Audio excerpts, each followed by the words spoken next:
last night, Andy Lim stole the spotlight for a glimpse from Mary Grace Piatos. Simple lang naman po yung tanong ko. With all these fictitious and seemingly bogus names, tingin niyo po ba talagang nag-imbento lang ng pangalan para mahanapan ng lusot na maliquidate yung confidential funds? Mhm. Okay. So, Fire. Siguro, what I would say is this. oh, Maganda yung tanong ni Senator Bam tungkol dyan. Tinatanong ng diretsuhan ang depensa. Ano pong posisyon nyo dito? Sinasabi nyo ba na alias lang to? Dahil hanggang ngayon, wala pang malinaw na posisyon ng depensa dyan. Tulad nga ng pinunto ni Senator Bam, walang kahit sa answer nila to the articles of impeachment, hindi din nila sinagot yung issue na yan. No?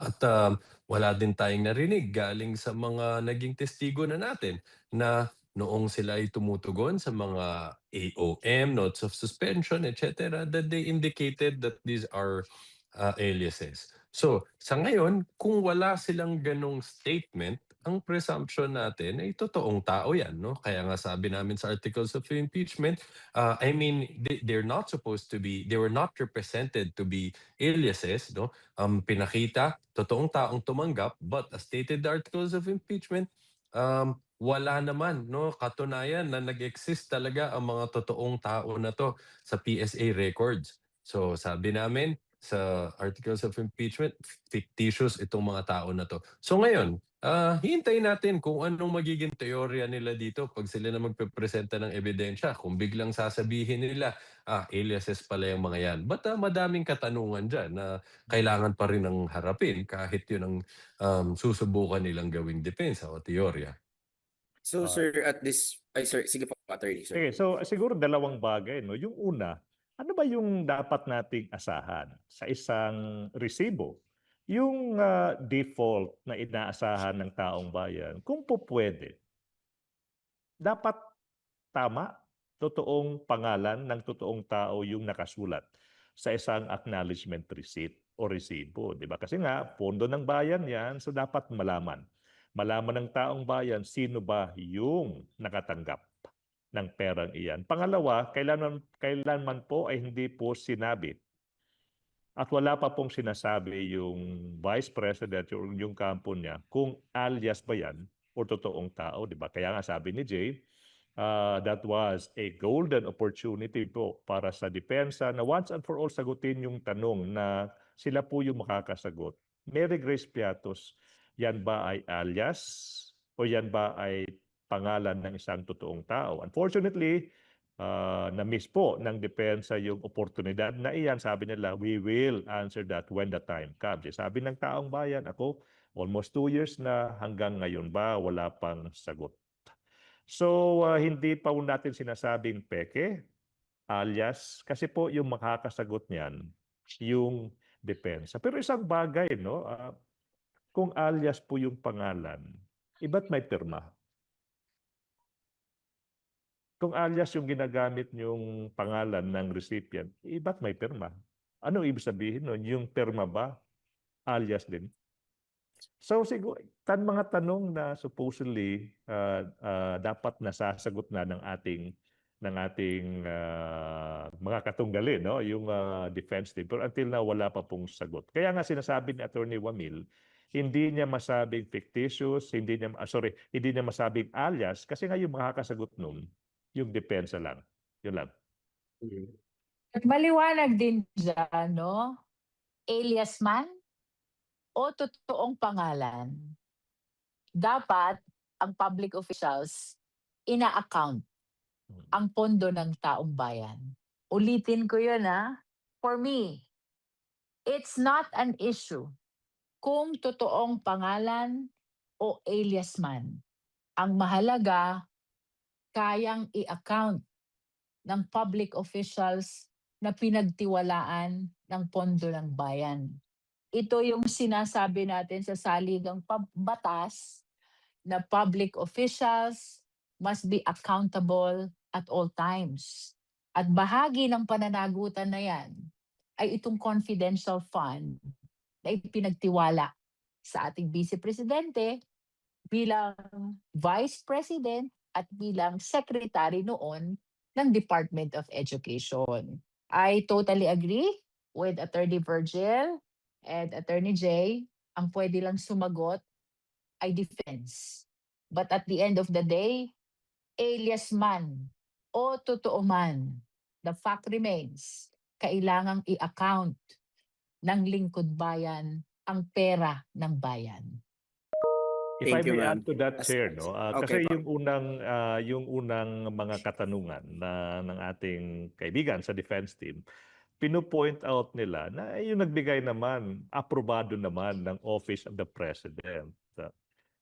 Ah, ibig sabihin ba na just because aprobado ng presidente yung pagre-release ng confidential fund sa isang official, exempted na ba yung official na yan from accounting sa perang binigay? Hindi eh. So, it doesn't follow eh. Na just because binigyan ka ng pera, hindi ibig sabihin hindi ka na obligadong i-account ng tama, ng naaayon sa COA, yung pag-a-account ng perang ibinigay sa iyo. Kasi nga, inulit-ulit, pondo, pera ng taong bayan yan. Hindi mo perang personal yan. Thank you po. And to add also, no, para lang guided tayo ng ating articles of impeachment. Our allegations pertain to misuse, misappropriation, and irregular liquidation. Wala po tayong question dun sa pagkapagkaloob sa kanya ng confidential fund. The question is on kung paano niya ginamit at kung paano niya niliquidate. And I think very clear ang naging testimonya ng ating state auditor pertaining to the allegation on misuse, misappropriation, and irregular liquidation of confidential fund. Thank you po. Last question po, following the rule. Outside of the impeachment scope na lang po and not borderline touching the merits, ultimately, when it comes to the notice of disallowance, kailangan pong ibalik ng Vice Presidente yung pera na pinababalik even if it's not about the impeachment anymore. Tama po, no? Kung That is notice- correct. Yes, in line with the answer of Attorney Virgil kanina, I wish to add, iba yung impeachment, iba yung proceedings dito sa COA, no?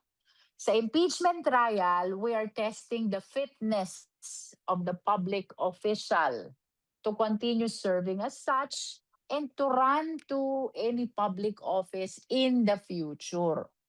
Ito pong notices of disallowance, what we are determining here is whether or not there's basis to demand restitution of public fund, which is apparent kapag hindi sinunod ang mandato ng Joint Circular 2015-01 in cases of confidential fund. Magkaiba pong proceeding ito. Impeachment tests the fitness of the public official, while notices of disallowance and other issuances of COA pertains to compliance to the use, disbursement, and liquidation of public funds, which, pag hindi nasunod, ay dyan po magkakaroon ng basehan for the demand to restitute public fund. They are two different things. Siguro in addition, naririnig ko yung tanong, no? Hindi lang na tanong kasi limited na. Attorney, Chair, kung isinauli na ba ng Vice President yung pera, mapapawalang sala na ba yung Vice President o yung isang official? Hindi po. The fact na isinauli na yung pera, hindi ibig sabihin na hindi na tayo po pwedeng magpatuloy sa isang impeachment proceeding or yung pagpa-file ng mga kaso. Iba po iyon. Example, no, hindi na to related by analogy, no. Kung yung isang tao na mali yung pinaggamitan ng pera, ipinagkaloob sa kanya, isinauli yung pera, mapapatawad mo na ba ng ganun-ganun lang? Hindi na ba natin dapat tanungin, saan mo ginamit yung pera? Paano yung paggamit ng pera? Ibig sabihin, yung pagsasauli po ng pera, hindi po yan rason na hindi na dapat i-account, i-exact. Ano ba yung naging administrative, civil, or criminal liability ng isang tao? Just because isinauli na niyo yung pera, hindi po yan excuse na matatapos na yung proseso ng pag-i-exact ng exact liability from that person. Yun lang. Thank you po. Thank you so much po. All right. Thank you, Earl. Let's hear now from Marian. Go ahead, Marian. Good morning po. Kung Jervil, next week po ba, yung pinapatawag na rin po yung dalawang SDO, sina Gina Acosta and Edward Fajarda. Gaano po kaimportante o kalaki po yung inaasahan natin na malalaman po sa kanila? Well, napanood po natin yan doon sa naging proceeding ng Committee on Good Government and Public Accountability. Si Gina Acosta ay nagsalaysay noon na pagkatapos ng ma-encash yung pera, ay tinurn over na niya dito sa security officer kay Colonel Lachica, no? And then she was asked, bakit mo ginawa yon? When you are the accountable officer, ikaw ang SDO, ikaw ang banded, ikaw dapat ang nagdi-disburse personally sa mga recipients ng confidential fund. Klaro ang sagot niya. Utos po ng boss ko. And she was referring to Vice President Sara Duterte, no? The same, yung naging testimonya sa Good Government Committee hearing ng SDO ng DepEd, no? Kung saan tinanong naman siya ni Congressman Ako, pagkatapos mong ma-encash yung cheque, anong sunod mong ginawa? Tinurn over din sa security officer, si Colonel Nolasco. And then when she was being asked about the names of these recipients, ang sabi niya, hindi ko po sila kilala sapagkat hindi po ako ang nagbigay sa kanila ng pera. It was Colonel Nolasco na nakakakilala dito sa ating mga recipients, no? So, tinanong din siya, bakit mo ginawa yun? Ikaw yung accountable officer, utos din ng DepEd Secretary, who during the time, of course, is Vice President Sara Duterte also. This testimony, itong naging kwento ng ating mga special disbursing officer back in the 19th Congress, napakahalaga po nito dito sa pagtinig na ito. And let's wait and see kung anong sasabihin naman nila dito sa ating paglilitis pagdating ng kanilang turn. Of course, that will be after the conclusion of testimony ni Silene Del Campo at ganun din ni Marivic Pareha na ating Legislative Information Archive Director, no? So, sana maging consistent sila sa kanilang mga naging kwento na, because I will not understand if after their clear narration of what happened during the hearing of the Committee on Good Government ay biglang mababago ang kanilang kwento. Hindi ko maiintindihan yun. I understand, ma'am, kayo po yung nag-interpolate kay Gina Acosta during that time ng 19th Congress, the Good Government Committee hearing. And when you said po, sana maging consistent, ano po ba yung mga posibilidad na mangyayari po? Well, I don't know, no? Hindi natin alam. Apparently, they are considered as hostile witnesses. Hostile because they are attached, associated, and perhaps part nung mga naging proseso nitong alleged incidents in the articles of impeachment. Ang kailangan lang naman po natin dito, magsabi sila ng totoo as to what really happened during the time na dinisburse at niliquidate itong mga confidential fund na ito, no? But what if, ma'am, biglang hindi ko po maalala, wala po akong recollection, ganun po ang maging sagot kumbaga sa ng testigo if ever sumalang na sila. Pwede Bawal bang magsinungaling ha, bawal magsinungaling because they are under oath and then they have to explain kung bakit taliwas yung sinasabi nila ngayon dun sa naging prior declarations nila. And we have to understand na yung mga naging kwento nila noong time ng legislative inquiry ng Committee on Good Government, that is also a formal proceeding at under oath din sila doon. So which is which, no? Pero wag natin i-preempt sapagkat sila'y sasalang pa lamang. If I may add to that, siguro procedurally sa mga court watchers dyan, no, yung pagkakaiba with this, yung testigo na si Acosta, si Fahardam, sila po ay itinuturing na mga unwilling or na-mention po ni Chair na hostile or hostile witness. Ito po yung pagkakaiba ng dalawang testigo na ito sa mga naunang testigo ng prosecution. This time, no, i-consider sila na unwilling or hostile witnesses. May pagkakaiba po 'yan. Yun yung dapat abangan ng taong bayan sa susunod na mga pagdinig next week. Dadagdagan ko din quickly no dun sa nasabi ni Kong Jinky na di natin alam, posible biglang mag-iba ang sasabihin nila, no? Isa pang pwedeng posibilidad, paano kung biglang, alam mo, magkalaglagan na dito, sabihin na lang nila, actually kami lang ang may problema dito, kami lang may kasalanan dito. But ang maganda naman dyan, sinagot na din no, yung ganyang klaseng eventuality ng witness natin na si Attorney Wamil. Ang sabi niya, napakaliwanag, under the law, under the joint circular. Ang accountable officer dito, hindi lang ang SDO, pati ang head of agency. Na nakalagay yan napakaliwanag sa Government Auditing Code. The head of the agency is the person who's directly and primarily liable, no, for all of the funds pertaining all of the funds and properties are pertaining to her office. So at nakalagay din yan sa napakadaming dokumento na pinirmahan ng Vice Presidente, siya mismo.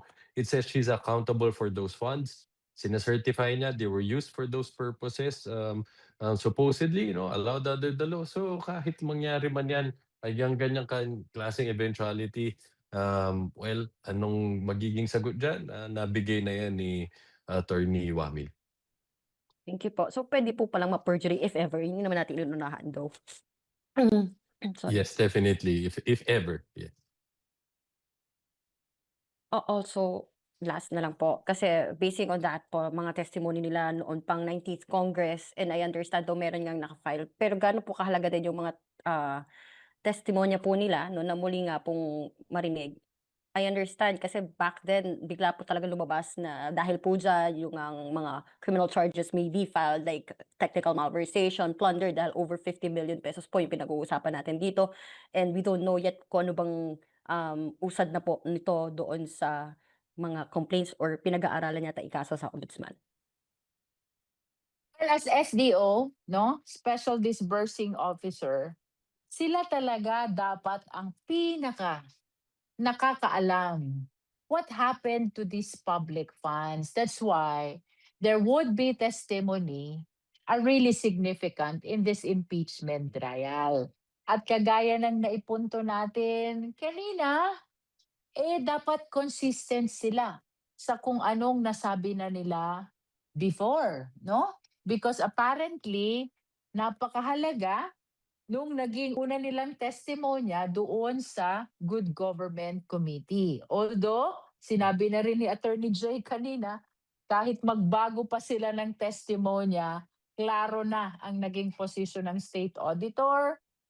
The head of the agency remains to be one of the principally accountable parties. That is according to Joint Circular 2015-01, no? Dahil sa dami ng pinag-uusapan nating issues dito, it will always boil down to ano bang sinasabi ng batas? Ano bang sinasabi ng Joint Circular 2015-01? Iniutos man o hindi, maliwanag ang probisyon ng Joint Circular na nanatiling principally liable ang head of agency. Last na lang, ma'am. Maisasala ba natin sila next week? Lalo na kung si Wamil nga, 3 days po yung na-allot natin, 800 plus documents. Si Del Campo, mukhang mas marami pa po yung ipipresent ng document sa kanya. Sana pumayag mag-stipulate yung defense para bumilis, no? Binigyan naman tayo ng opportunity ng impeachment court to do the comparison before the clerk of court so that when we resume on Monday, they will be ready to answer whether they will agree to stipulation. Eh kung parehas naman ang dokumento ng prosecution sa dokumento ng defense, eh bakit naman hindi sila mag-stipulate? But nevertheless, maliwanag ang posisyon ni Attorney Kapunan, ayaw nyo pa rin mag-stipulate, gagamitin ng prosecution ang dokumento ng defense. I think with that, we will be able to move faster than the presentation of sana ni Attorney Wamil. Sana mas mabilis itong kay Miss Eileen Del Campo. Marian, no, I can't help but to comment on that. Alam mo, yung nagiging posisyon ng defense na baka daw hindi magkapareho yung dokumentong hawak, yung ipinipresenta ng mga state auditors, baka daw hindi pareho sa mga dokumentong hawak nila. Eh galing mismo sa kanila, galing mismo sa Office of the Vice President saka sa DepEd, yung mga dokumentong yan. Kaya nga, ito, I'm speaking as a practicing lawyer, medyo kakaiba, medyo unusual yung argumento na baka yung ipinipresenta ng isang state auditor baka iba sa isinumite ng offices ng Vice President at DepEd. Medyo kakaiba yung argument na iyon, no? Kaya nga parang humahaba yung proseso. Nabigyan na po ng opportunity during pre-trial, hindi pa rin po nag-stipulate yung defense, doon po yung dapat yung opportunity doon. And then, nabigyan na ulit ng pangalawang pagkakataon kahapon, ayaw pa rin nila. Kaya nga, napilitan yung ating kaibigan, sabi ni Attorney Lorna Kapunan, kung yun yung position nyo, gagamitin namin yung dokumento nyo. Parang ayaw pa rin. Isang bagay, Marian, speaking as a practicing lawyer, unusual, kakaiba, hindi ko maintindihan. You think this is a deliberate attempt po para i-delay itong proceedings, lalo na may pagkakataon naman during the pre-trial, and then yet they opted not to, yung pareho po sana kayo, yung ginawa nyo sana before, pero ginawa nila separate markings. At saka alam mo, Marian, hindi po namin dapat sagutin yung tanong na yan. Nice try. Yeah. But what we could say is, we won't venture, I guess, into their intentions kung sinasadya na nila to o hindi. But what is clear is, whether it's intentional or not, these things are causing delay. Maliwanag yun. Nakita natin yan doon sa pagpresenta kay Roderick Wamil. Nag-recess tayo more than 1 hour. Ganyan na naman tayo dito kay Eileen De Los Campos. So, itong actions nila, they're causing delay. So hopefully, there'll be more, nabigyan tayo ng additional chance, niyang presiding officer, umupo ulit before clerk of court. Tingnan natin kung magiging action nila this time. Thank you po. Thank you so much. Thank you, Attorney Jay and Marian. Kahit may delay dun sa proceedings, hindi na natin pwedeng i-delay yung pagtatanong ni Bernard. Bernard, ikaw naman. Thank you. Doon sa mga testimony ni Attorney Wamil, do you think wala nang paraan na hindi na makakalusot si VP Sara dito sa kasong confidential funds? Well, we have to consider the fact na marami pa pong testigong iprepresenta ang prosecution kaugnay ng Article 1, no? Yung kay Wamil, it pertains only to compliance or non-compliance with Joint Circular 2015-01. But remember, no, our allegations is confined on the grounds for impeachment. So asahan po ninyo na marami pang testigo ang magsasalaysay upang kumumpleto dun sa naging alegasyon ng prosecution sa ating articles of impeachment. I must say that the testimony of Wamil, while it is very much significant, is not enough to complete the theory of Article 1 of the Articles of Impeachment. Marami pa po ang nakalinyang testigo, kaugnay pa rin nitong confidential fund. In addition to that, Chair, yung isang takeaway, significant, mahalagang bagay na nasabi, tsaka napatunayan based on record na to sa naging testimonya ni Attorney Wamil, yung sinabi niya na kung susundin natin yung 2015 circular, may mga ebidensya na, prima facie evidence, na personal yung pinagamitan ng perang iyan. Uulitin ko, base po sa 2015 circular, joint circular, base na rin sa naging testimonya ni Attorney Wamil.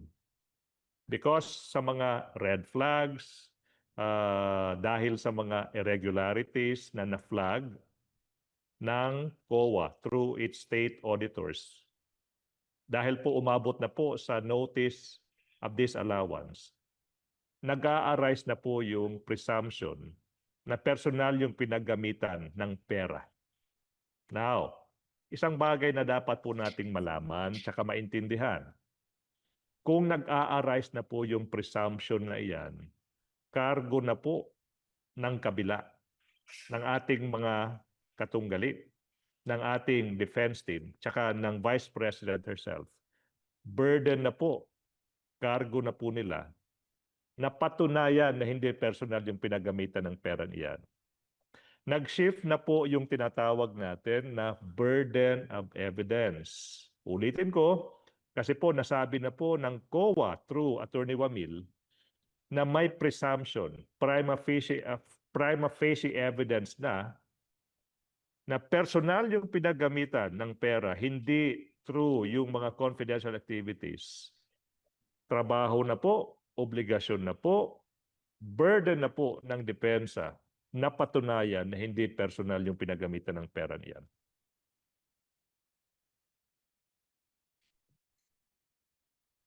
Ano, Go ahead, Bernard. ano ba? So yung dalawang SDO, mga boss, mga sirs, hindi siya na pwedeng gawing sacrificial lamb kasi without naming names ng senator judge, parang yan ang gusto na i-sacrifice nyo tong dalawa na to para makaligtas yung VP. Ulitin ko na lang ho siguro yung naging sagot natin kanina nung na napag-usapan ho yan dun sa mga clarificatory questions ng mga senator judges at pinilit hong maibigay ni Attorney Wamil yung kasagutan niya dyan. Sabi nga ho niya, to be accurate, maliwanag ang sinasabi ng joint circular dyan, pati yung nasa section 102 ng Government Auditing Code, na nakalagay dyan, maliwanag na maliwanag. The head of the agency is directly and primarily responsible for all funds and properties pertaining to his or her office. Pati dun sa joint circular, napakadaming provisions dyan nakalagay. The head of the agency should directly supervise the use of confidential funds. She should ensure proper compliance with the liquidation process under the joint circular. So maliwanag, hindi makakatakas ang head of agency sa responsibilidad, at pananagutan para mapakita na nagamit ng wasto ang confidential funds. So kahit kaya nga sabi ho natin kanina, kahit na not to preempt their statements, but kahit pumunta man dyan, biglang sabihin ng mga SDO, sila lang may kasalanan dito, hindi ho magiging sapat yan dahil na dito sa mga na-explain na sa atin ni Attorney Wamil.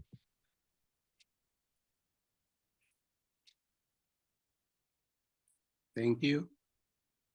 All right. After Bernard, pakinggan po naman natin si Vel. Siguro we can accommodate one more question. Okay. Hello. Yeah. Sa ongoing po na Malacanang press briefing, tinanong po si Yusek Claire kung ano po yung pinaka-bias sa tanong sa mga senator judges. Ang sagot po ng Malacanang is yung SDO lang daw yung accountable when turn na ni Senator Judge Amy Marcos to interject. And sabi pa po ni Yusek Claire na hindi dapat nag-examine at nakikipagdebate sa witness ang Senator Judge. Your comment on this po?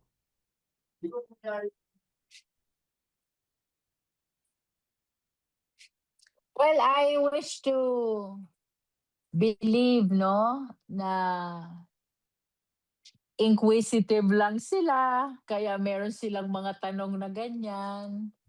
Pero ang mas mahalaga, maliwanag ang naging sagot ni Attorney Wamil, no? Hindi nalilimit ang liability sa SDO. Because like what Attorney Jay just said, maliwanag ang probisyon ng joint circular at ganun din ang auditing code, principally or primarily liable ang head of agency, no? So I think it is significant really that the witness is telling the truth, the witness is competent, because regardless of the nature of the question coming from the senator judges, isa lang ang lalabas na sagot. Even when Attorney Claire is saying na bias ang ibang senator judges, no? I think mag-focus tayo dun sa ating testigo. That regardless of the nature of the questions, kahit sang anggulo mo siya tanungin, very consistent ang testigo sa kanyang isinasagot, no? And pertaining to the liability, hindi siya limited sa SDO. Maliwanag sa batas, the head of agency is primarily liable. In addition to that, Chair, no, quickly, maliwanag rin sa mga ebidensya, testimonya na may pirma yung official, vice president, sa mga dokumento na nagpapatunay na alam niya, tsaka pinapatunayan niya saan, paano, kailan ginamit yung pera. So mahirap pong tanggapin, intindihin, yung isang argumento na pumirma yung isang official, yung head of agency, pumirma, tsaka sasabihin na despite yung actual na participation, sasabihin na yung liable lang yung mga lower rank official. Unfair naman yan. Tsaka siguro yung tanong, no? Kung yung mapapatunayan ng personal na pinagamitan ng pera ng official na yan, walang question, hindi natin dapat ng pagkatiwalaan pa. Siguro, but I will venture to ask this question. Assuming, but not conceding, na walang kinalaman yung official sa paggasta ng perang iyan, yung tanong siguro is, mapagkakatiwalaan pa ba natin yan? Yung official na wala man lang alam, wala man lang prosesong sinunod, wala man lang oversight mechanism na sinusunod upang malaman yan, iba na yung pinagagamitan ng mga subordinates niya. Yung pera po, 500 million pesos. Pera po natin yan. Pera na dapat sanang ginamit na sa ibang bagay na mas makakatulong sa ating taong bayan. Kung sasabihin nila walang kinalaman yung official na yan, I would not trust that official anymore.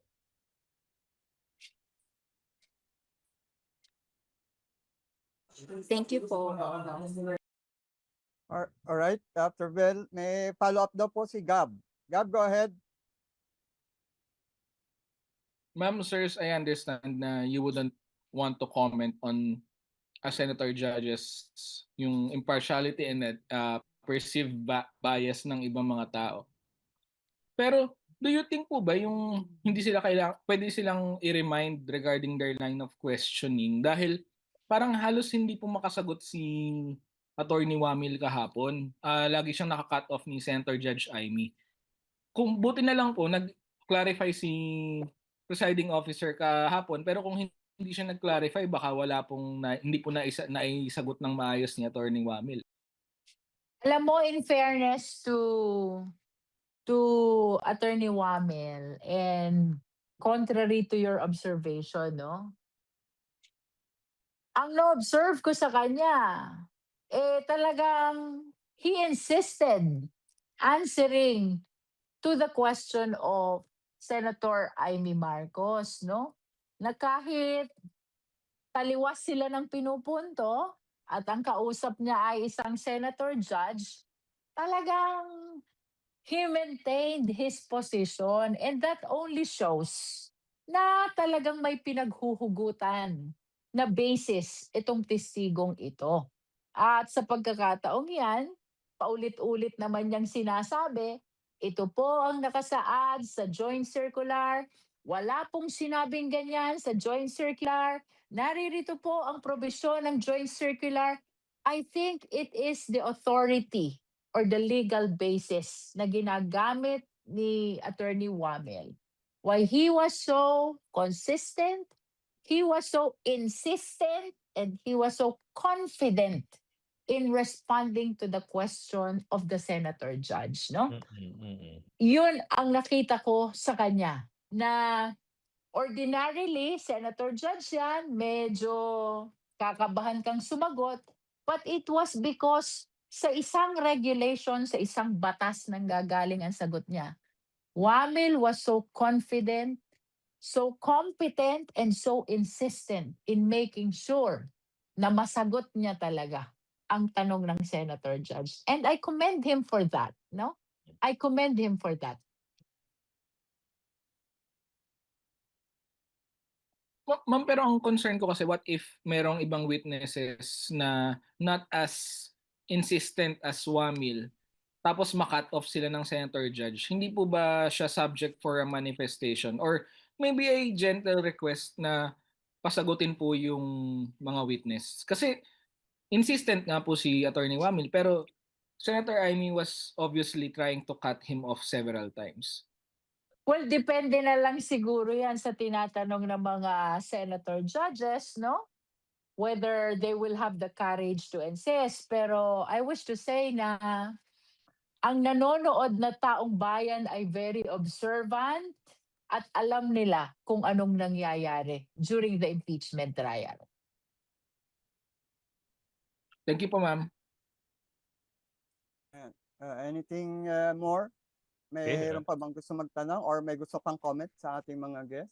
I think, Roy, wala na rin. Nagugutom na si Jay. Yun nga po, dahil alam ko it's way past our lunch time. Kaya siguro on that note, gusto ko pong pasalamatan ang ating hardworking members ng House Prosecution Panel sa pangunguna po ni Chair Jinky Luistro. At syempre ang ating mga guests na si Attorney Ligutan at si Attorney Tolosa na umulan bumagyo po ay nagtatrabaho para po magampanan ang kanilang sagradong tungkulin. At syempre ang ating mga kaibigan sa media na ganun din po naman ang trabaho. Kahit umulan bumagyo ay naghahatid ng balita sa ating mga kababayan. At syempre po ang ating mga kababayan na patuloy na tumututok sa isyu ng impeachment trial ni Vice President Sara Duterte. Muli po, magandang tanghali. Maraming salamat sa ating lahat. Keep safe po, everyone.